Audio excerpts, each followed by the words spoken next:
DPO قصور زاہد نواز مربت کا شہریوں کی جان و مال کی حفاظت کو یقینی بنانے اور جرائم کے انسداد کے لیے احسن اقدام۔ چونیا میں آپریشن رد الجرائم کا آغاز۔ پولیس کا جرائم کے انسداد کے لیے چونیا میں رد الجرائم آپریشن کا آغاز۔ گزشتہ 24 گھنٹوں میں 17 بدنام زمانہ منشیات فروش گرفتار۔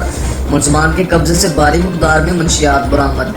آپریشن رد الجرائم کے لیے فل سیکیورٹی پلان تشکیل دیا گیا ہے۔ DPO قصور رد الجرائم کو 2 حصوں پراپرٹی اور منشیات کے حصص میں تقسیم کیا گیا ہے۔ DPO قصور ڈکیتی اور راہزنی کے مقدمات میں ملوث ملزمان کی گرفتاری کے لیے 48 کرائم فائٹر پولیس افسران پر مشتمل 4 اسپیشل ٹیمیں تشکیل دی گئی ہیں۔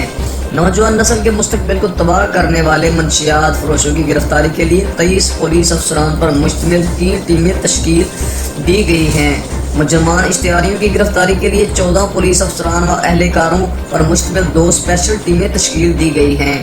آپریشن کے دوران گرفتار ملزمان کی تفتیش کے لیے 12 تجربہ کار پولیس افسران پر مشتمل 3 اسپیشل ٹیمیں تشکیل دی گئی ہیں۔ آپریشن میں 54 ایلیٹ جوانوں پر مشتمل 6 اسپیشل ٹیمیں بھی حصہ لے رہی ہیں۔